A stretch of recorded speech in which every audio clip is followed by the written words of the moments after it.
నమస్తే ఫ్రెండ్స్, నేను శ్రీనివాస్ శర్మ. స్వాగతం శర్మ వేదిక అస్ట్రాలజీ మన యూట్యూబ్ ఛానల్లోని మనము పరాశర హోరా పద్ధతి ప్రకారము జాతకం గురించి డిఫరెంట్ టాపిక్స్ మీద ఒక్కొక్క వీడియోలోని డీటెయిల్డ్గా చర్చిస్తూ ఉంటాం. ధారాకారక మీద ఒక వీడియో ఆల్రెడీ చేశాను, అది మనది పార్ట్ 1. మీరు ఒకవేళ చూడకపోతే దాని లింక్ కింద డిస్క్రిప్షన్లో వస్తున్నాను, మీరు ఆ లింక్ తప్పకుండా వెళ్ళి ఆ పార్ట్ 1ని చూడండి. ఈ రోజున మనం ధారాకారక పార్ట్ 2 గురించి మనం డిస్కస్ చేస్తున్నాం. పార్ట్ 1లో మనం ధారాకారకని మనం ఎలా ఐడెంటిఫై చేస్తాం.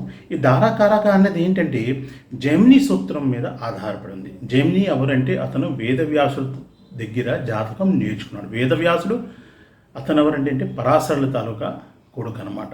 సో పరాశరుల జాతక శాస్త్రం మొత్తం ఆయన రాశాడు, ఆయన కొడుక్కి నేర్పించాడు. దాని తర్వాత వేదవ్యాసుడు నేర్చుకుని చాలామంది శిష్యులు నేర్పించాడు. అటువంటి శిష్యులు, ఒక శిష్యుడి పేరు జెమినీ. ఆ జెమినీ ఋషి జాతకం నేర్చుకున్న తర్వాత అతను రీసెర్చ్ చేసి కొన్ని కొత్త ప్రిన్సిపల్స్ వేదిక్ అస్ట్రాలజీని ఐడెంటిఫై చేశాడు. దాన్ని జనరలీ మనం జెమినీ అస్ట్రాలజీ అంటాం మనం. బట్ దీని తరకు బేస్ మాత్రం వేదిక్ అస్ట్రాలజీవే, అంటే మన పరాశరులు చెప్పిన అస్ట్రాలజీవే. కొంచెం స్లైట్ డిఫరెన్సెస్ ఉన్నాయి. సో ఈ జెమినీ సూత్రాల్లోని ఏంటంటే ధారాకారక అంటే మనకి మ్యారేజ్ తలక కారకుడు, సప్తమాధిపతి. మనం ఎలాగైతే పరాశరుల సిస్టంలో చూస్తామో దీంట్లో మనం ధారాకారక చూస్తాం. సో దీని గురించి డీటెయిల్డ్ డిస్కషన్ ప్రీవియస్ వీడియోలో చేశాను, మీరు ఆ లింక్లో వెళ్ళి మొత్తం చూడవచ్చు. సో ఇప్పుడు మనం ఈ వీడియోలో డిస్కస్ చేసేది ఏంటంటే ధారాకారక గ్రహం కానీ మన భావంలోని ఏ భావంలో ఉంటే జాతకుడికి ఎటువంటి ఎఫెక్ట్ ఉంటుంది, అంటే ఎటువంటి ధారాకారకులు దొరుకుతారు అన్నది మనం డిస్కస్ చేస్తున్నాం. మనకు తెలుసు ఏంటంటే మన జాతక చక్రంలోని 12 భావాలు ఉంటాయి. ఒక్కొక్క భావం మన లైఫ్ తలక ఒక్కొక్క ఇన్సిడెంట్ని అది ఇంకతి చేస్తూ ఉంటుంది, ఇండికేట్ చేస్తూ ఉంటుంది. సో ఇప్పుడు ధారాకారక అంటే ఏంటంటే మన స్పౌస్కి రిలేటెడ్ ప్లానెట్, అది ఏ ప్లానెట్ అని అవ్వచ్చు. మనకి ఏంటంటే మొత్తం 7 గ్రహాలే, రవి నుంచి శని దాకే. రాహుకేతుకి స్థానం లేదు ధారాకారకలోని. సో ఈ 7 నుంచి ఏ గ్రహమైనా అవ్వచ్చు ధారాకారక. అది మీ తాలూకు గ్రహం ఏది అంటే మీరు ఆ ప్రీవియస్ వీడియో చూస్తే మీకు తెలుస్తుంది మీ జాతక చక్రంలోని మీ ధారాకారక ప్లానెట్ ఏమిటి అంది. సో అది ఏ ప్లానెట్ అని అవ్వచ్చు, అది ఏ హౌస్లో ఉంటే దాని తాలూకా ఎఫెక్ట్ ఎలా ఉంటుంది. సో ఫస్ట్ మనం ఫస్ట్ హౌస్లో చూద్దాం. మీ ధారాకారక ప్లానెట్ కానీ ఒకవేళ ఫస్ట్ హౌస్లో కానీ ఉన్నది అంటే వైఫ్ హస్బెండ్కి చాలా కార్డియల్ రిలేషన్స్ ఉంటుంది, చాలా బాగుంటుంది. వాళ్ళిద్దరు చాలా అన్యోన్యంగా ఉంటారు, అంటే చాలా కలిసి ఉంటారు. వాళ్ళు ఫ్లెక్సిబిలిటీ మ్యాచ్ అవ్వడం వల్ల వాళ్ళ మ్యారీడ్ లైఫ్ చాలా హ్యాపీగా ఉంటుంది. ప్లస్ ఏంటంటే ఒకరికి ఒకరు చాలా అటాచ్డ్గా ఉంటారు అని మనం చెప్పవచ్చు అన్నమాట. ప్లస్ ఏంటంటే స్పౌస్ ఏంటంటే తన పార్ట్నర్ గురించి శ్రమపడి ఆ పార్ట్నర్కి మంచి పేరు రావాలి, పార్ట్నర్ సుఖంగా ఉండాలి అన్న ప్రయత్నం తను చేస్తూ ఉంటాడు లేదా ఉంటుంది. స్పౌస్ ఇక్కడ మేల్ అయినా అవ్వచ్చు, ఫీమేల్ అయినా అవ్వచ్చు అని మనం చెప్తాం అన్నమాట. అంటే ఏంటంటే తన పార్ట్నర్ లైఫ్లో అన్ని ఫీల్డ్స్లో సక్సెస్ అవ్వాలి అనేసి స్పౌస్ని సపోర్ట్ చేస్తూ ఉంటారు ఈ ధారాకారక అని మనం చెప్తాం. ఒకవేళ ఫస్ట్ హౌస్లో కానీ ప్లానెట్ ఉంటే. నెక్స్ట్ మనం సెకండ్ హౌస్ చూస్తాం. సెకండ్ హౌస్ ఏంటంటే కుటుంబ స్థానం. అంటే ఏంటంటే ధారాకారక ప్లానెట్ కానీ అక్కడ కుటుంబ స్థానాలు కానీ ఉంటే తను కుటుంబం గురించి ఫుల్ డెడికేటెడ్ అయ్యి ఉంటారు. అది మేల్ అయినా అవ్వచ్చు, ఫీమేల్ అయినా అవ్వచ్చు. అంటే ఫీమేల్ చార్ట్లో ఉంటే హస్బెండ్ ఉంటాడు, హస్బెండ్ చార్ట్లో అయితే వైఫ్ ఉంటుందన్నమాట. ఫ్యామిలీకి డెడికేటెడ్గా ఉండి చాలా లవ్లీ ఎన్విరాన్మెంట్ క్రియేట్ చేసి ఫ్యామిలీ మొత్తాన్ని తను చాలా నర్చరింగ్, అంటే ఏంటంటే చాలా జాగ్రత్తగా కేర్ తీసుకుంటుంది ఆ ప్లానెట్ వల్ల స్పౌస్ అని మనం చెప్పవచ్చు అన్నమాట.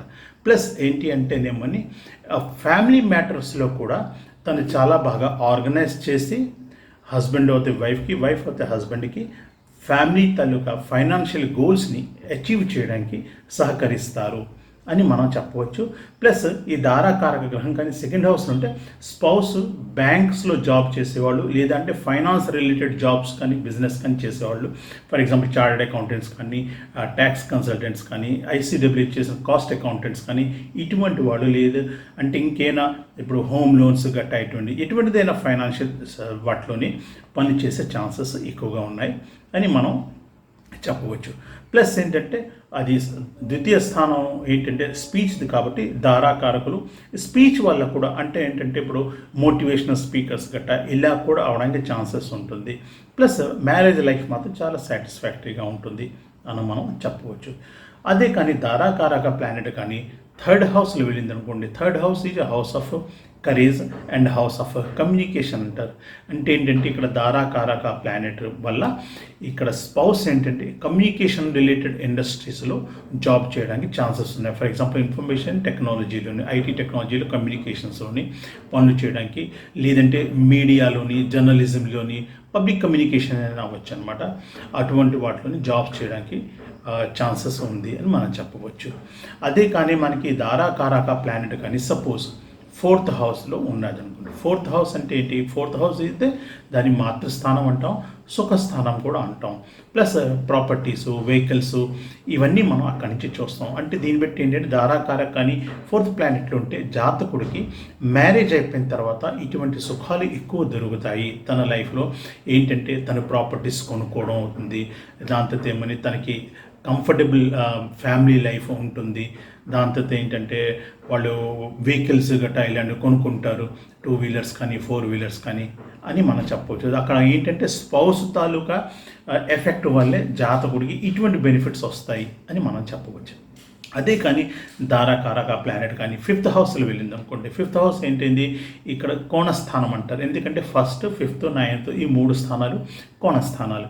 సో ఇవి చాలా శుభమైన స్థానాలు. సో ఫిఫ్త్ హౌస్ ఏంటి అంటే అది మనకి చిల్డ్రన్స్కి, లవ్కి, రొమాన్స్కి సంబంధించిన స్థానం అనమాట. సో అక్కడ కానీ ధారాకారక గ్రహం కానీ వెళ్ళింది అంటే ఫ్యామిలీలోని పిల్లలు ఉంటారు, చాలా రొమాంటిక్గా కలిసి ఉంటారు, వైఫ్ అండ్ హస్బెండ్ అని మనం చెప్పవచ్చు. పిల్లలు పుడతారు, పిల్లలు ఆరోగ్యాన్ని ఉంటారు, దాని తర్వాత లైఫ్ కంఫర్టబుల్గా ఉంటుంది. ఒక ఫ్యామిలీ ఎలాగోలా ఉండాలో అలా ఉంటుంది అనమాట. ప్లస్ ఏంటంటే ఇటువంటి పొజిషన్లో వెళ్తే స్పౌస్ ఏంటంటే మీడియాలో కానీ లేదంటే ఎంటర్టైన్మెంట్ ఇండస్ట్రీస్ అన్నమాట. ఫర్ ఎగ్జాంపుల్ ఫిల్మ్ ఇండస్ట్రీ ఉంది, టీవీ ఇండస్ట్రీ ఉంది, లేదంటే మ్యూజిక్లు, స్టేజ్ షోస్, ఇవన్నీ ఎంటర్టైన్మెంట్ షోస్ అనమాట. సో ఇటువంటి ఇండస్ట్రీస్లో స్పౌస్ పనిచేయడానికి ఛాన్సెస్ ఉంది. దాంతో స్పౌస్ ఎడ్యుకేటెడ్ కూడా అవుతుంది, ఎందుకంటే ఫిఫ్త్ హౌస్ ఎడ్యుకేషన్ కూడా సంబంధించింది కాబట్టి. ఫిఫ్త్ హౌస్ లో ఈ ధారాకారక ప్లాన్ ఉండడం వల్ల స్పౌస్ని ఎడ్యుకేటెడ్ స్పౌస్ ప్లస్ ఎడ్యుకేషన్ ఫీల్డ్లో ఉండడానికి, అంటే ఫర్ ఎగ్జాంపుల్ తను టీచర్ అవ్వచ్చు, కాలేజ్లో ప్రొఫెసర్స్ అవ్వచ్చు, లెక్చరర్స్ అవ్వచ్చు, లేదా ట్యూటోరియల్స్ నడపచ్చు, కోచింగ్స్. సో ఇటువంటి జాబ్ కూడా స్పౌస్ చేయడానికి చాలా ఛాన్సెస్ ఎక్కువ అవుతాయి. నెక్స్ట్ మనం చూస్తుంది ఏంటంటే సిక్స్త్ హౌస్ ఏంటంటే అశుభ స్థానం. ఎందుకంటే జాతక చక్రంలోని 6th, 8th, 12th ఇవి అన్నిటికంటే అశుభమైన స్థానాలు అనమాట. సో ఇక్కడ సిక్స్త్ హౌస్ ఏంటంటే శత్రు స్థానం అనమాట. తో శత్రు స్థానంలో కానీ ధారాకారక గ్రహం వెళ్ళిందంటే అది మంచిది కాదు. ఎందుకంటే ఇక్కడ ధార అంటే ఏంటంటే స్పౌస్ అనమాట. అంటే స్పౌస్ శత్రు స్థానం ఉంది అంటే జాతకుడికి స్పౌసే ఎనిమీ అనమాట. అంటే తనకి మెంటల్ పీస్ ఉండదు, తనకి ఫ్యామిలీలో ప్రాబ్లమ్స్ ఉంటాయి. ఎందుకంటే ఒక ఎనిమీ ఏంటంటే ఫిజికలీ కూడా ఎనిమిటీ మెయింటైన్ చేస్తారు, అదేవిధంగా మెంటలీ కూడా ఎనిమిటీ ఇస్తారు. అంటే ఏంటంటే వైఫ్ హస్బెండ్లోని తగులు రావడానికి, వాళ్ళిద్దరిలో కమ్యూనికేషన్ ప్రాపర్గా లేకపోవడానికి, వాళ్ళిద్దరు తగులు ఆడుకుని కోర్టు కేసుల్లో వెళ్ళడానికి, విడాకులు తీసుకోవడానికి, లేదంటే సెపరేషన్ అయిపోవడానికి, ఇంకా లేదంటే కొన్ని ఛాన్సెస్లో కొన్ని కాంబినేషన్ కానీ కుదిరితే ఎక్స్ట్రా మ్యారిటల్ రిలేషన్స్ మెయింటైన్ చేసుకోవడానికి కూడా ఛాన్సెస్ ఉంటాయి. సో సిక్స్త్ హౌస్లో ధారాకారక గ్రహం వెళ్ళడం అస్సలు మంచిది కాదనమాట. ప్లస్ ఏంటంటే అమ్మని దీనివల్ల స్పౌస్కి హెల్త్ ప్రాబ్లమ్స్ కూడా వస్తుంది. ఎందుకంటే శత్రువు అంటే శారీరకంగా కూడా శత్రుత్వం ఉంటుంది, అంటే నేటివ్కి ఇక్కడ హెల్త్ ప్రాబ్లమ్స్ కూడా ఉండడానికి చాలా ఛాన్సెస్ ఉంటాయి. మ్యారేజెస్లో కాన్ఫ్లిక్ట్స్ ఉంటాయి, అండర్స్టాండింగ్ ఉండదు సమంగా, ఇవన్నీ మనం చెప్పవచ్చు అనమాట. అందుకే ప్లస్ ఏంటంటే మీరు ఒక తెలియని వ్యక్తి కంట ఒక తెలిసిన వ్యక్తితోటి పెళ్లి చేసుకోవడం మంచిది. ఒకవేళ మీ తాలూకా జాతక చక్రంలో మీ ధారా ప్లానెట్ కానీ 6th హౌస్ ఉందంటే మీరు ఒక తెలిసిన వ్యక్తితో పెళ్లి చేసుకుంటే మంచిది. ఎందుకంటే ఇంగ్లీష్లో ఒక ప్రావర్బ్ ఉంది, ఏంటి, known enemy is better than unknown friend. ఎందుకంటే spouse is going to be your good friend అనమాట, బెస్ట్ ఫ్రెండ్. బట్ ఏంటంటే ఇక్కడ ధారాకారక గ్రహం బాగోలేదు కాబట్టి పొజిషన్ బాగోలేదు. అందుకంటే ఒక నోన్ పర్సన్ తీసుకుంటే ఆ నోన్ పర్సన్ ఏంటవుతుంది, కాస్త మీ నేచర్ గురించి, మీ ఫ్యామిలీ బ్యాక్గ్రౌండ్ గురించి, మీ గురించి తనకి తెలుసును కాబట్టి తను అప్ టు సర్టన్ ఎక్స్టెంట్ తను కాంప్రమైజ్ చేసుకోవడానికి ఛాన్సెస్ ఉన్నాయి. అందుకే చాలా ఇంపార్టెంట్, మీరు మీ జాతక చక్రం కానీ మ్యారేజ్ గురించి అనాలిసిస్ చేస్తున్నారంటే ఇక్కడ చూడండి, 6th హౌస్లో కానీ మీ ధారాకారక ప్లానెట్ ఉందంటే మీరు దూర సంబంధాలు కాకుండా దగ్గరున్న సంబంధాలు చూసుకుని అక్కడ పెళ్లి చేసుకోవడం చాలా మంచిది. నెక్స్ట్ వచ్చేది మనకి చాలా ఇంపార్టెంట్ హౌస్ అన్ని విధాల మ్యారేజ్ రిలేటెడ్, అది 7th హౌస్. ఎందుకంటే దీన్ని మనం కలత్రభావం అంటాం మనం. అంటే ఏంటంటే హౌస్ ఆఫ్ స్పౌస్ అన్నమాట. అంటే హౌస్ ఆఫ్ వైఫ్ అనొచ్చు, హౌస్ ఆఫ్ హస్బెండ్ కూడా అనొచ్చు. ఎందుకంటే ఫీమేల్ జాతక చక్రం అయితే 7th హౌస్ హస్బెండ్ గురించి, అదే కానీ మేల్ జాతక చక్రం అయితే 7th హౌస్ ఈజ్ ఫీమేల్ గురించి అనమాట. సో 7th హౌస్ గురించి చెప్పచ్చు. ఇక్కడ 7th హౌస్లో కానీ ధారాకారక గ్రహం ఉందంటే మీ పార్ట్నర్కి మంచి నెగోషియేషన్ స్కిల్స్ ఉంటాయి అని చెప్పొచ్చు. ప్లస్ వాళ్ళు ఏంటంటే ఏదో ఒక విధంగా ఈ జాతకులు బిజినెస్ పార్ట్నర్షిప్ బిజినెస్ చేయడానికి ఛాన్సెస్ ఉంటాయి. ఎందుకంటే 7th house is house of partnership. Only స్పౌసే కాకుండా మన జీవితంలో ఎటువంటి పార్ట్నర్షిప్ మనం చేస్తాం. ఎందుకంటే this is a house of contract అన్నమాట. Any contract which is a long term contract. Generally long term contract is a marriage and business అనమాట. సో ఇక్కడ ఏంటంటే మీరు అటువంటి పార్ట్నర్షిప్ బిజినెస్లు కూడా చేయడానికి ఛాన్సెస్ ఉంటాయి. అండ్ కొన్ని ఛాన్సెస్లు ఏంటంటే మీ పార్ట్నర్షిప్ బిజినెస్లోని ఉన్న పార్ట్నరే మీ స్పౌస్ కూడా అయిపోవచ్చు. అంటే సమ్ టైమ్స్ ఏంటవుతుంది, ఒక పురుషుడు ఒక స్త్రీ ఇద్దరు డాక్టర్స్ కలిసి ఒక క్లినిక్ పెడతారు. They are not married but they are good friends. ఆ క్లినిక్ పెట్టిన తర్వాత మళ్ళీ వీళ్ళిద్దరు కలిసి వైఫ్ అండ్ హస్బెండ్ అయిపోవచ్చు. లేదు అంటే ఆల్రెడీ వాళ్ళు మ్యారేజ్ చేసుకుని ఇద్దరు కలిసి ఒక పార్ట్నర్షిప్గా ప్రైవేట్గా హాస్పిటల్ కానీ క్లినిక్ కానీ, అలాగే లాయర్స్ అయితే వాళ్ళిద్దరికి ఒక ఛాంబర్ పెట్టుకుని ఇద్దరు కలిసి ప్రొఫెషన్స్లోని ఈక్వల్ పార్ట్నర్షిప్స్ తోటి షేరింగ్ తోటి వాళ్ళు బిజినెస్ పెట్టుకోవడానికి ఛాన్సెస్ ఉంటుంది అని మనం చెప్పవచ్చు.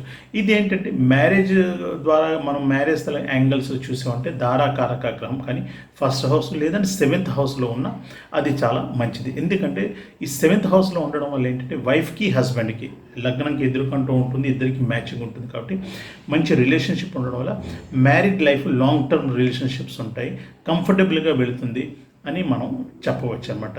ప్లస్ ఏంటంటే ఇక్కడ ఈ గ్రహం ఉండడం వల్ల ఏంటి అంటే స్పౌస్ అంటే కొంచెం పాపులర్ పర్సన్, అంటే సోషలైజ్డ్ పర్సన్, సొసైటీలో తెలిసే జనాలందరికీ తెలిసిన ఫలానా మనకు తెలుసునండి అన్న కాస్త పేరు సొసైటీలో పేరు ఉండే వ్యక్తి కూడా మీకు స్పౌస్ అవడానికి ఛాన్సెస్ ఉన్నాయి. నెక్స్ట్ మనం వస్తాం, అదేంటంటే 8th హౌస్.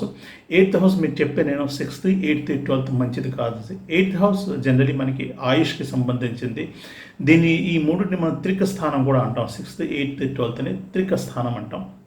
అయితే ఏంటంటే ఇక్కడ ఈ 8th హౌస్ ఒక ప్లానెట్ ఉంటే ఏదో ఒక రకమైన ట్రాన్స్ఫర్మేషన్ వస్తుంది మ్యారేజ్ వల్ల. అది కూడా ఏంటంటే ఒక పాజిటివ్ ట్రాన్స్ఫర్మేషన్ అవ్వచ్చు, లేదంటే నెగిటివ్ ట్రాన్స్ఫర్మేషన్ అవ్వచ్చు అనమాట. అందుకు ఇక్కడ ఏంటంటే ఇక్కడ కానీ గ్రహం ఉంది అంటే జాతకుడు తాలూకా స్పౌస్కి ఆకల్ట్ సైన్స్ అనమాట. అంటే ఇప్పుడు జ్యోతిష్ శాస్త్రం, టారెట్ కార్డ్ రీడర్స్, దాని తర్వాత మనకి ఎనీ కైండ్ ఆఫ్ పామిస్ట్రీ, ఇటువంటి నాలెడ్జ్ కూడా ఉండడానికి ఛాన్సెస్ ఉన్నాయి అని మనం చెప్పవచ్చు. ప్లస్ ఏంటంటే జాతకుడికి తన స్పౌస్ కానీ 8th హౌస్ ఉంటే తనకి ఇన్హెరిటెన్స్ ప్రాపర్టీ వైఫ్ వైపు నుంచి డబ్బులు దొరకడానికి ఛాన్సెస్ ఉంటాయి. అంటే వైఫ్ తర్వాత తాతగారు ఆస్తి ఏదో ఉంటుంది, సో అటువంటి ప్రాపర్టీలో తనకి అనుకోకుండా సడన్గా ఆ ప్రాఫిట్ రావడానికి ఛాన్సెస్ ఉంటాయి అని మనం ఇక్కడ చెప్పవచ్చు అన్నమాట. నెక్స్ట్ వచ్చేది మనకి 9th హౌస్ ఏంటంటే చాలా మంచి హౌస్. అది దాన్ని మనం భాగ్యస్థానం కూడా అంటాం. అది హౌస్ ఆఫ్ ఫార్చ్యూన్ అనమాట. సో మొత్తం 12 భావాలని 9th హౌస్ చాలా చాలా శుభమైన స్థానం అనమాట. అక్కడ ఏ గ్రహాలు వెళ్ళినా చాలా మంచి శుభంగా పనులు చేస్తాయి అన్నమాట. సో 9th హౌస్ చాలా మంచిది అది.